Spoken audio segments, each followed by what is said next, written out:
The first question I have, and when I heard about this, this goes back to when the whole Frontier thing happened and JetBlue was kind of having interest in this. Why does JetBlue want Spirit Airlines so badly? Yeah, so JetBlue wants to acquire Spirit basically as a way of growing JetBlue much faster. They want to double the size of their airline.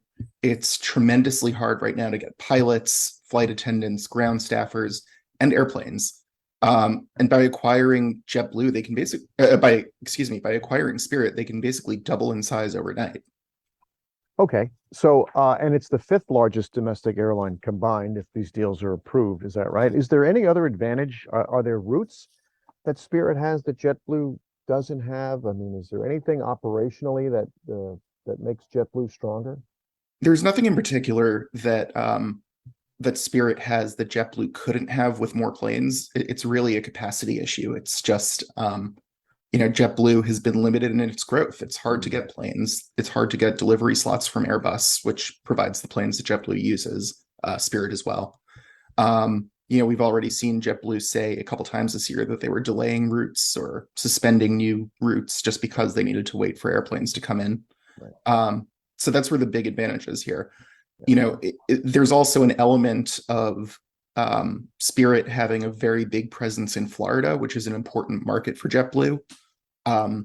What we'd see here is it's not as much JetBlue getting access to these markets that they wouldn't have otherwise. It's more JetBlue being able to double down, really. This would sort of cement their presence, especially in areas like Fort Lauderdale, Palm Beach, obviously where you are, Miami, Right. and really just the overall Florida leisure sort of warm weather market. It's an interesting point because you're right. Spirit is very visible at Fort Lauderdale. JetBlue is very visible at Palm Beach International Airport. I mean, is there going to be any perceived change in the presence at both airports or the service at both airports? Because I know the flights to the Northeast cities out of here are usually very full whenever I'm flying them, and there are several a day. Yeah, in terms of the amount of service, I don't think there would be any negative change. Maybe they'll just be able to be a little more efficient based on where the demand is. So, instead of doubling up resources, maybe they can put more flights out of Fort Lauderdale at certain times of day or PDI. Florida sort of is seen as like a bucket of bottomless demand. There's always demand to travel to and from Florida, both from the Northeast and really from the rest of the country.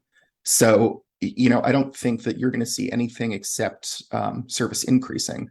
The question is pricing. We might see, and I imagine you were going to ask this soon. Yeah, I was.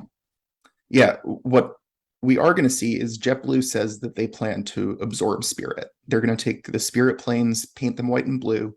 They're going to change the interiors, taking a couple seats out, making it more comfortable. All around, a JetBlue experience, but that means that Spirit pricing goes away. So it's definitely possible that in this market, we see prices go up from the lows that Spirit was offering.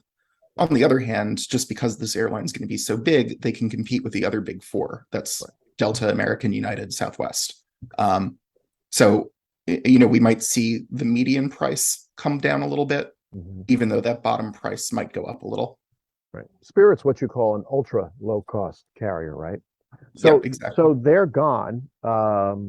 Does that benefit any other remaining ultra low cost carriers or invite expansion into that area? Yeah, it's interesting. Frontier, which was planning on merging with Spirit before JetBlue came in, really has a growth opportunity now. They're going to be the biggest low cost or the biggest ultra low cost airline in the US. They have tremendous financial backing. They have huge resources. And they have really an ability to expand if they can get those airplanes. It might be a little slower than they wanted to with the Spirit acquisition. But they definitely have potential to come into markets where the former Spirit exits and provide those really bottom basement, low cost fares. And I think it's really an opportunity for them. It just again is a matter of getting those airplanes and growing. All right, so Spirit, I mean, there's a real love-hate relationship with its passengers, right? And that's kind of going to disappear, those bright yellow, troublesome planes sometimes, and the thin schedules and the cancellations. I mean, I'm gonna talk to passengers today. I'm sure people are going to roll their eyes and not mourn the loss of Spirit, but uh, they did. I mean, people, for all the complaining, people did fly Spirit. You know, there's a long running joke that a flight attendant on Spirit says, "Welcome on board Spirit Airlines. And for those of you who said you would never fly us again, welcome back." Um, you know, despite the complaints and everything, they offered a decent service. You know, it gets you from A to B at prices that just weren't really beatable. You know, people I know fly them all the time. It's not necessarily the most reliable, not necessarily the most comfortable. But if we're talking about a 3 hour flight for $20, $30, $40, $50, you know, that's why wouldn't you fly them? Right. All right, but they're gone, and so and you don't see any kind of governmental or regulation hurdles, serious hurdles to this, or are there? Well, that is the catch. It's absolutely too soon to say that this is a done deal because there are absolutely going to be regulatory hurdles. The government has a very fierce antitrust stance. JetBlue taking over Spirit's going to take some seats out of the market. It's going to raise the bottom level prices up.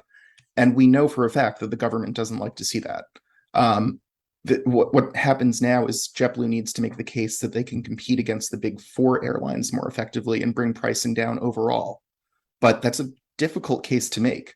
It's possible that they're going to have to make some concessions, maybe give some routes up, give some markets up, give up other alliances. So it's definitely not said and done. And I think we're going to see a protracted sort of back and forth or battle over this. But, you know, assuming they clear it, then yeah, this is going to be a pretty major airline.